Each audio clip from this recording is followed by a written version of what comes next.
Today's topic, I want to discuss in detail what is a 770 account, and more importantly, when should a 770 account be utilized for an individual retirement accumulation situation or retirement supplement situation, and then also when is it not necessary or where it could really blow up in someone's face. So I want to really dissect the pros and cons. Understand that I'm going to be non-biased towards this type of account. This is a type of strategy that I leverage towards my own retirement planning, but that does not mean that this is going to be successful for your guys' retirement planning. It really just depends if you fall into, a specific category, if you have a specific length of time before you're going to retire, and then what are the benefits. So I'm going to also show you how we design plans and how we could create more successful 770 plans, or different things for you guys to be aware of on what makes a really good a cash accumulation 7702 plan or 770 plan, as opposed to something that you're just paying for a type of cost or a charge or an insurance related charge in there. So when viewing this, please have an open mind. Sometimes these things work really well. And what I've seen majority of times is individuals will call into the agency, call into the office, and they're trying to be set up on these types of plans, and there just simply is not going to work. They either want to retire too soon, they're not allowing these accounts to accumulate as long as they should be, and there's some risks involved where they would be better off just going with a more traditional retirement plan, such as like a Roth IRA or just a traditional 401k. So I want to make sure to get that up front in the beginning, because the things I'm going to talk about are definitely good things about this, but understand that there are very common traps with this. So just always be wary and always be mindful, and hopefully this could help further educate you on the topic. So this is just a type of marketing name first and foremost. 770 account or 770 account. What it's basing it off of is you have a lot of insurance agents that what they're doing is they're honing in on Internal Revenue Code 7702 regarding the different tax benefits within a permanent life insurance policy. And when structured the proper way, which is really important to understand because you have to structure it the proper way, there's a way that you could leverage max cash value within that plan. And this cash value could be utilized as a retirement supplement for your later years when you're looking to retire, whether that's before age 59 and a half or after age 59 and a half.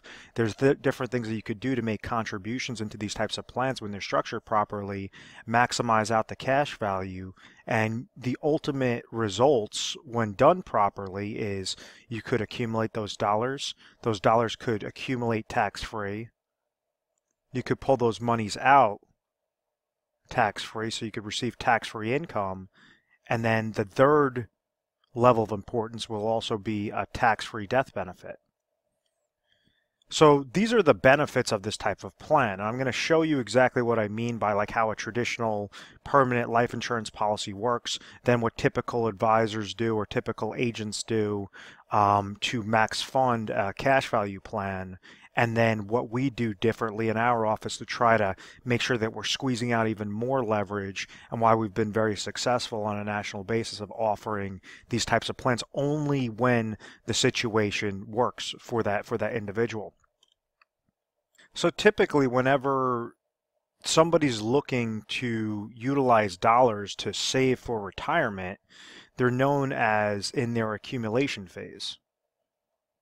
They're trying to accumulate their dollars as much as possible. If they went and someone took $1,000 a month and was throwing it underneath their mattress, and they're doing that, they're placing away $12,000 a year for 10 years, they understand when they look underneath their mattress they'll have $120,000 that's sitting there. So that's a type of savings component. Well, rather than just randomly throwing dollars under your mattress or throwing into your savings account, what you lose to is something known as inflationary risk and purchasing power risk, and different things that is essentially an invisible negative or invisible pressure that's going against those types of savings accounts. So rather than just say, okay, I'm just going to hoard my dollars, never receive an additional gain on those monies, never receive a loss on those monies, I just want to be able to touch it and feel it and never have any sorts of increases, that could end up hurting that person later on.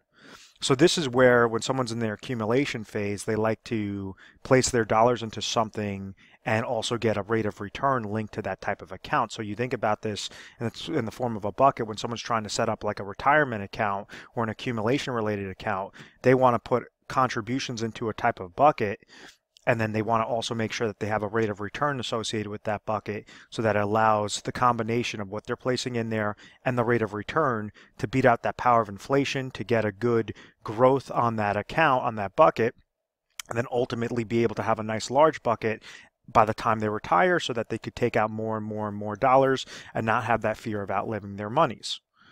And this is where the accumulation or accumulation strategies come into play, because the most common type of accumulation product, or for retirement, would be an employer 401k account, which is just it's a type of retirement account that's established through an employer. And what they're saying is, if you're working for a company, you could go and take a percentage of your salary, place it into a type of bucket like a 401k. Your contributions will grow this bucket, and then depending upon what your rate of return is that's tied to this bucket, will also increase this bucket. And this rate of return is very important, because when you're picking 401k options, what determines this rate of return side? And that has to do with your different funding options that you could choose. So these are your different mutual funds, stocks, bonds, ETFs, whatever your array of options are available.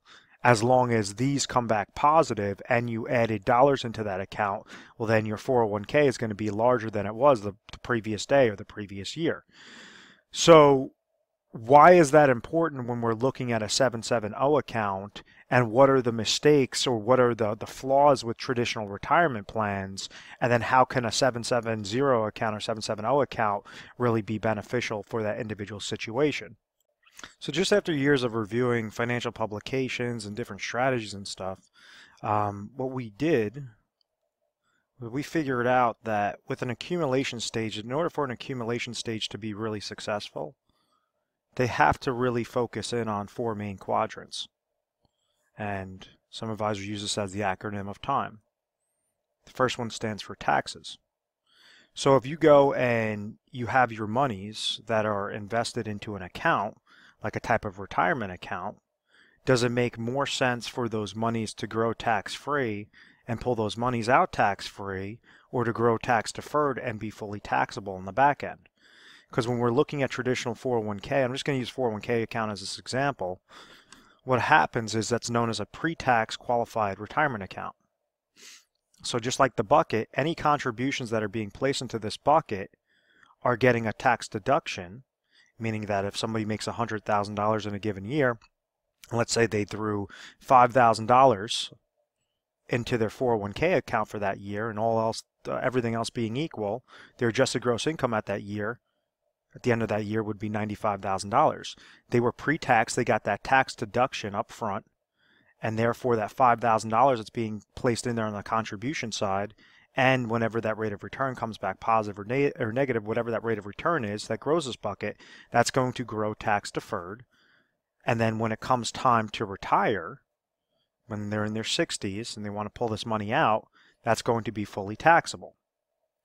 So the government isn't just being nice and saying, okay, put your dollars into a 401k plan, get this tax deduction, everything's going to be rainbows and butterflies, you're going to have all this good growth, and we're never going to get a dollar back. There's an incentive to obviously get your tax deduction now, but their bottom line is to essentially fully tax you on those monies every time you take monies out of that account later on. So with a 770 account, what happens with those sorts of monies is you place them into those accounts when it's funded correctly. The cash value could grow tax-free. Whatever's netted over from the contribution side grows tax-free, and therefore the rate of return also that's placed in there grows tax-free. So then when it comes time and you're pulling it out properly, when you want to retire, those are going to be 100% tax-free. It sounds great, but understand that the contribution is really the trick with this entire account. The contribution, and then also making sure that you're having a favorable contract with favorable rates of return to make sure that you could have double compound interest working into that account. But when it comes on a taxation standpoint, do you want something that's fully taxable or something that's going to be tax-free later on? And it really just depends upon what the tax environment is at that time. So when we look at a chart of the top marginal federal tax rate, and this obviously stops at 2013, so it has to be updated further. You can just do a Google search on this. What it shows us is how high taxes used to be and where our tax rates right now.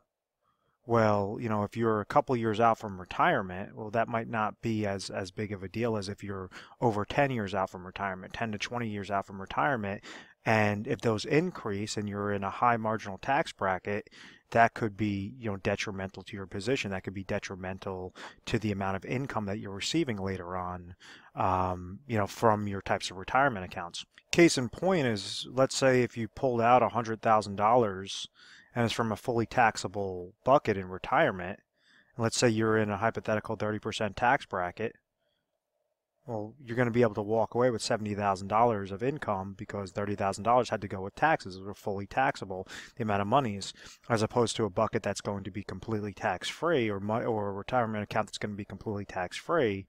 If, let's say, you're pulling out $80,000 that's tax-free, well, you're going to be able to walk away with $80,000, even though it seems like less dollars. Because that taxation standpoint, how can you be most tax efficient during your accumulation strategy, meaning the dollars that are going into the dollars that are growing, and then when you're ready to pull those monies out, how do you utilize that most efficiently, most effectively on a type of accumulation and eventual distribution phase? The second aspect stands for I, which goes towards inflationary protection. So this is why it's important, why individuals tend to place their dollars in something that's linked to the stock market, is because they don't want to lose to inflationary risk or purchasing power risk. The way you could think of this is like a gallon of gas, 20 years ago was a lot cheaper than today. A house, a car, all these different things. You have different expenses that might be fixed, but majority of expenses are going to increase with the purchasing power risk and increase with inflation. And that's why, rather than just set aside a fixed dollar amount, hoping that that fixed dollar amount will just keep compounding or just keep accumulating, you want to make sure that you're effectively accumulating your dollars, you're contributing it into something, and making sure that that rate of return is at least beating out what the pace of inflation is. And the pace of inflation, rule of thumb, increases by about 2 to 4% in a given year. Some years you might not have any inflationary increase. You might have 4% the next year. So on average, rule of thumb is about 2 to 4%. So, that's a 401k can accomplish it, a traditional retirement account, a type of 770 account that could accomplish it. But understand that inflationary protection is a major player, especially when you have those 10, 20, 30 years out from retirement, or well into retirement, meaning that if you retire in the next 10, 15 years and then you're going to be living for another 20, 30 years beyond that, this is something that you want to have incorporated into your plan. The third important aspect is market losses. And how exactly can you try to restrict something known as your drawdown? And this is something that the world's most successful investors do, even when they're investing their monies in the market, and they're investing their monies in risk of saying that the markets could go up, the markets could go down. One of the things that these individuals or these institutions do really well is they try to protect their ass. They try to protect their backside to make sure that if the market's going down, that they have a really good risk-adjusted return, and that downward loss is not completely wiping out their accounts. And there's a term that I use a lot, and I said in retirement, whether that's in your accumulation or whether that's in your distribution phase, I said large downward market losses could hurt far worse than gains could help you.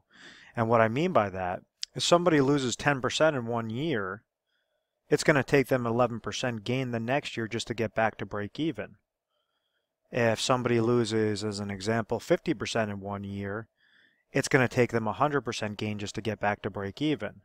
So these are the large losses that I'm talking about. Is basically you're going to need that much more of a gain if you experience a large loss. And like if you had $100,000 that's currently sitting in your 401k account, and let's say your account dropped 50% the first year, and then it increased 50% the second year, well, on paper, your average rate of return, a minus 50 and a plus 50, your average rate of return is going to be 0%. In reality, your account would still be sitting at only $75,000. You'd have a real loss of minus 25% or minus $25,000. So you're going to need a full 100% gain just to get back to that, $100,000 mark, just to get back to break even. So that's why, market losses are something that's so crucial that a lot of individuals just try to, leave their money in the market. They don't really have a good strategy, and it ends up hurting them, especially when they're trying to near out for retirement. Case in point is like a 2001 or 2008 when you had large portfolios lost anywhere between minus 30%, minus 60% on average, and that was a big hiccup. If you increase that number to $1 million and this person takes a 40% hit that 1 year, that's $400,000. That is a lifestyle change, especially in retirement when they're nearing retirement. So that's something really important, is to protect downward market loss. So when you're looking at like a traditional 401k that's tied to market, dealing with mutual funds, stocks, bonds, commodities, real estate, whatever that case might be, or IRA accounts, you have unlimited upside, but you also have an unlimited downside regarding those market losses. So unless you have a really good strategy to how to protect that, this is where a lot of individuals fall victim to this. A 770 account, the ones that I like to leverage are something known as IUL-based plans. They grow when the stock market that it's linked to, when the index increases and gains 0%, you have a 0% floor, meaning you are not susceptible to those downward market losses whenever that stock market index goes down. So what it essentially allows is the contributions to go in there efficiently, effectively, and then that rate of return to not come back and be a detriment to that type of bucket. And like what I mean by that is if you take a given 401k in 2008, that this individual was placing dollars in there for years and years and years, was placing so many contributions. They got this side correct. It was this side, this rate of return, that could be positive or could be negative. And when that came back negative, even something as small as a 30% loss, that cut their portfolio in a third, and essentially hurt them with trying to plan out to how they properly retire. With these types of accounts, you have a positive contribution side when set up correctly, and then that rate of return side will either be 0%, meaning that negative is not going to hurt it, or it's going to be based upon whatever indexing strategy that is. And it's all specific towards carriers, towards companies, and all of that. So I'm going to get into that in a little bit later. So now it brings us to our fourth most important aspect, which are expenses. And I think this is probably the most important thing, because if a 770 account is more expensive than a traditional retirement account, why would you go into this type of product line? And this is something where agents and advisors, they get this part wrong time and time again, is what they try to do is always talk about these three main benefits, and then they steamroll whenever somebody asks them regarding the expenses. It's really important, if you are interested in a 770 account, or you're currently in the process of maybe getting set up, there's something that each agent could go and offer or show you, is something known as a cost of charges chart, where you could see to the decimal point what your current charges are currently, and then what they're going to be each and every year going forward. So if you're seeing astronomical monies that are coming out of a 770 account, and you know that those monies are a lot more expensive than what it would be going to a traditional retirement account, well, why would you go with that 770 account? It just doesn't make mathematical sense to do so. So that's the philosophy in getting set up in a 770 account. My basic rules, or my basic formula on this is, as long as somebody is over 10 years out from retirement, as long as they have about 10 years worth of accumulation that they want to set up, that might be a nice sweet spot for them regarding the 770 account. When they're before that 10-year mark, that's when the 770 account is typically going to be more expensive than a traditional play, and that's why I would typically recommend a traditional play.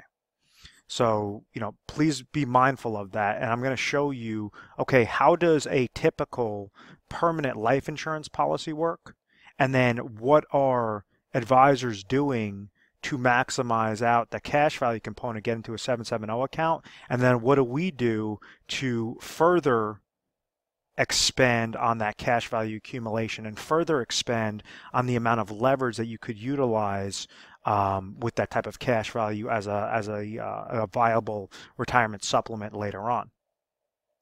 So this is how a typical life insurance policy works. You might have seen this with other videos. but I'm going to correlate this to the conversation, regarding the accumulation phase. Each life insurance policy has something known as a death benefit that's attached to it. So with traditional life insurance, what happens is an individual is paying a premium dollar, and God forbid if they pass away, then this death benefit is going to get paid out to the beneficiaries, usually in the form of a lump sum. So if someone's putting in $1,000 into a plan and they have a $500,000 death benefit, this person makes one payment and then passes away, well, $500,000 now has to come off the life insurance company's books and get paid out to the beneficiary. So that's a large loss for the life insurance company. Any time that they're in risk to have these large losses, it's going to increase something known as net amount at risk, NAR. So, and case in point is like this is showing the dollars go into the plan. Majority of the red section is known as the cost of insurance and other expenses. That has to get paid first to basically correlate to the death benefit to the net amount at risk, and whatever's left over is going to go into a type of savings account known as cash value. So this cash value is all the good things that I spoke about, in this video of saying, okay, you could have tax-free monies, you could have inflationary protection, no downward market losses, expenses, all these different things. Well, unfortunately, this is how majority of individuals or majority of agents, or should I say life insurance agents, set up plans. Because they understand that the larger this death benefit is, the higher the cost of insurance is, and the higher that their commission is going to be. And therefore, the cash value, yes, it is still growing with those different components, but it's not going to be favorable when you're comparing it on a retirement supplement standpoint. When you're comparing the apples to apples with like a 401k or a Roth account, that's not even going to compare with being a viable option. So you have other agents that they say, okay, well, we're going to set up a cash value maximization plan for clients. And what they do is they'll have that same dollar that goes in there, but instead of a $500,000 death benefit, they're going to reduce this down to a $100,000 death benefit. They're going to reduce this down to what the legal limits allow with the Internal Revenue Code 7702, 72E, and 101A that says that they could grow this money, this cash value, tax-free. They could pull this money out tax-free, and they could also leave a tax-free death benefit. When someone's looking to utilize a 770 account, the cash value is going to be the most important thing, and the death benefit is going to be the least important aspect. You're not trying to get put into this plan for a death benefit play. Death benefit should be the absolute least of your concerns. Yes, you have a death benefit that's sitting there. Yes, it's beneficial, but you should try to beat the hell out of this death benefit as much as possible because you want to try to hone in on this cash value as large as possible. So with the death benefit being reduced down to $100,000, what do we notice? Well, the cost of insurance and other expenses also were reduced by, about a fifth of the price of what it was with the $500,000 death benefit. And therefore, this $100,000 has less dollars go to the cost of insurance and expenses because the risk is less to the insurance company, and therefore more money is being netted as a contribution into that cash value. So all that happened was there was focus on that net amount at risk. So whenever we set up plans, and I say, okay, well, other agents, they'll go and they'll try to set up these types of plans, and they'll just figure out this death benefit side, tweak down the death benefit and call it a day. And you're still leaving a large portion towards cost of insurance and other expenses. So what we did was we really figured out, what is this net amount at risk? What is the actual risk to the insurance company? And how can we cherry pick specific carriers and specific strategies to further reduce this net amount at risk and further increase the amount of cash value that's growing within that plan while still staying in compliance with these internal revenue codes? Because be mindful that the reason why you can't drop down this death benefit to like $1 and put $1,000 in there is because this would be known as a modified endowment contract, and therefore you're going to lose out on all those tax benefits that I mentioned previously. So if you have too small of a death benefit and too large of a cash value, well then it's known as a modified endowment contract, and it works like a type of non-qualified retirement plan. So it's very important to strip down this death benefit to bare bones legal limits, and then also make sure that this cash value is correlating with it as well. So when we set up our plans, we want it looking something like this, where you're still putting in that $1,000, that's fine. The death benefit is still sitting at the lowest that it can be, but we have a different cost of insurance and other expenses that are associated with our plans. What exactly did we do? Well, we honed in on a lower net amount at risk. With cash value plans, it's really important to make sure that this death benefit and this cash value are as close to each other as possible. This is known as the cash value corridor. So as cash value is increasing, we want death benefit to increase with it. If cash value goes down, we want death benefit to go down with it. So we want to keep these quadrants or this correlation as close to each other as possible to make sure that you're paying the smallest amount of cost of insurance and other expenses and reduces the net amount of risk to the insurance company, and make sure that in return you're receiving the least amount of costs. So that's one aspect, is making sure that that death benefit is as low as possible. Then it's correlating. It has something known as a cash value corridor that increases when it goes up and decreases when it goes down, each and every day, each and every year during your accumulation phase. Now, the second aspect that also shows a significant difference is this lower net amount at risk. Is majority of carriers, 99% of carriers and contracts, they offer this death benefit in the form of a lump sum. So what this says is this person puts in $1,000 and they pass away, $100,000 has to now come off the insurance company's books in the form of a lump sum. So if we're using not $100,000, but let's just use a $300,000 example to help further explain this hypothetical situation. And let's say this person threw in $1,000, they have a $300,000 life insurance death benefit. Well, 99.9% of companies are with company A that says a lump sum. What we did is we found a company that has a patent pending design that pays this money out in the form of annuitization. And it's very sloppy handwriting, but understand that if they have $300,000 with company A and this person passes away, $300,000 now in that day has to get off of the company's books, off of insurance company A's books. With company B, what they're doing is they're saying, okay, we're going to not pay you $300,000 lump sum, but what we can do is pay you $10,000 per year for up to the next 30 years and make sure that, yes, you are still getting paid that death benefit. So what that does is it has a much lower net amount at risk with insurance company B, is because they're able to hold on to those dollars for a lot longer, able to invest those extra dollars that they don't have to take off of their books, invest that on the back end and make interest on interest on interest. Now, with somebody that's looking at this, you're saying, well, what the heck? I lost out on that death benefit. My beneficiaries aren't receiving that in a lump sum, which is exactly my point to say this is why the death benefit should be the absolute least of your concerns. There's two main components with this. First off, you want that death benefit to be as low as possible. Second off, you want this net amount at risk to be as low as possible. So therefore, even if it's getting paid out on an annual basis, a 30th each and every year for up to those 30 years, that's completely fine because you were able to leverage that cash value. They're still receiving a tax-free death benefit, but in the back end, it's significantly lowering that net amount at risk. It's significantly lowering those costs. And when I'm saying significant, it's not just off of like 2-3% cheaper, cheaper fees. It could be anywhere from 20% to 40% cheaper costs of insurance and other expenses when you're structuring it the right way with the correct carriers and the correct contracts, as opposed to just going blind into these type of 770 accounts.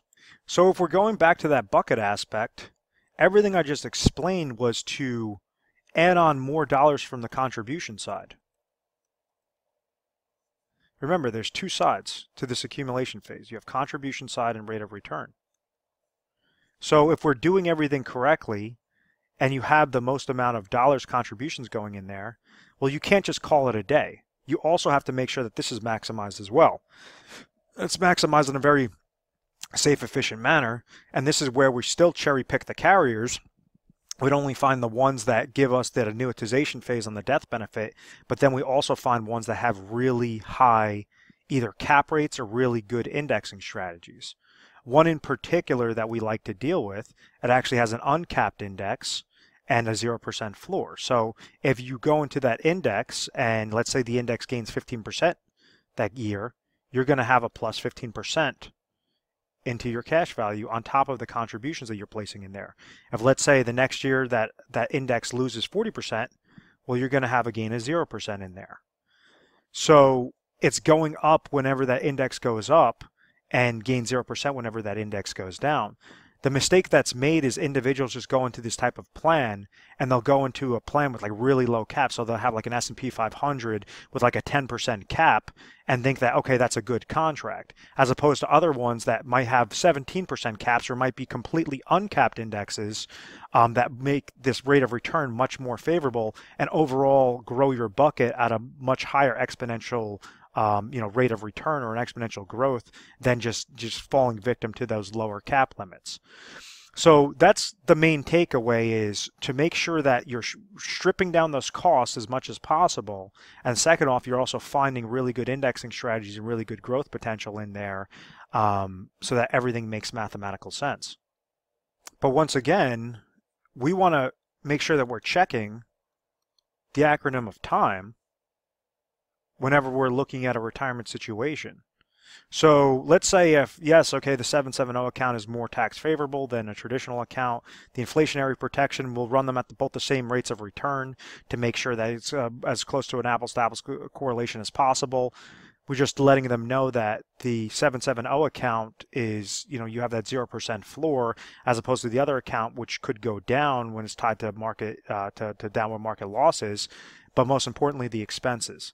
If someone's trying to leverage this and their account is too expensive, meaning that one aspect might be that they're uninsurable or they're highly rated, so therefore you have a higher cost of insurance in there and other expenses. Does it make more mathematical sense to go into a 770 account, or does it make sense not to just fully fund what you currently have through your employer?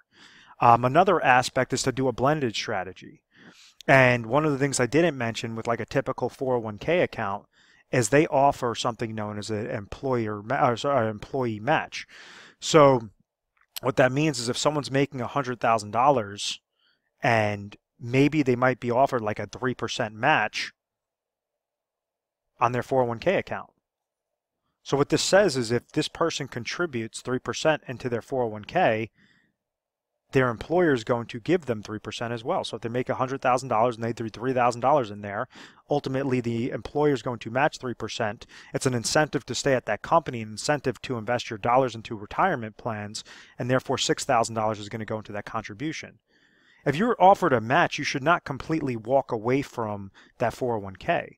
You should limit it down. So you should say, okay, if I'm looking to put 10% of my money away for retirement, and I understand the good things mathematically, it comes back really well with the 770 account, maybe I'll reduce my contributions to my 401k to 3% to at least get that matching money.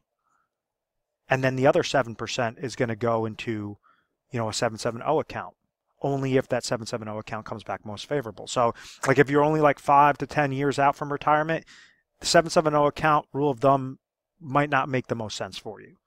If you're going, over 10 years, 10, 15, 20 years out from retirement, typically that's where you have a lot of really good compound growth potential in there. It allows us to strip away those costs as much as possible. And we show you to the decimal point what your expenses would be in this, what your expenses would be with your 401k account we do, or your employer sponsor plan or an IRA account, whatever that case might be. And we'll compare all across the board to make sure that all the math adds up. What we also do different is we have a calculator known as a Retire Sharp planning system where we get to depend upon the area that you're calling in from, depend upon your situation, your age, all of that. We get to receive back over 1,200 plus results. What are the top 3 results for your situation? What is the number 1 recommendation that we would make? And then we take that number 1 recommendation and we show you on a scientific basis how much should you place into this type of plan, or whether you should not place anything into this plan and maybe go into other avenues, that's going to be most effective, most efficient. If you're in an accumulation stage, well, there's specific strategies to leverage in an accumulation phase to be most efficient. If you're nearing that road from retirement, well, then there's something known as a preservation and distribution phase that you want to make sure that you're not commingling a preservation and distribution phase with an accumulation phase. Each one serves their own purpose. Each one has a specific set of rules to make sure that they're more efficient than the other. So, depend upon what your situation is. That's exactly what we're going to try to educate you on and make it very specific. But this could be leveraged really well. I do it for my own monies based upon my age, based upon the amount of dollars I'm placing in there. Some people watching this video say, what about Roth IRA? Roth IRAs are good, or Roth 401ks are really, really good. The problem is if you phase out of a Roth IRA, if you make too much money, you cannot contribute into a Roth IRA. It's known as a phase-out provision. So you could be adding dollars into a Roth IRA, add dollars into a Roth IRA for a couple of years. All of a sudden, you have those aspirations. You're making more money. It puts you over that limit. Both you and your spouse go over that limit. Well, now you can't contribute any more dollars into a Roth IRA. So that's where that hiccup kind of comes into play.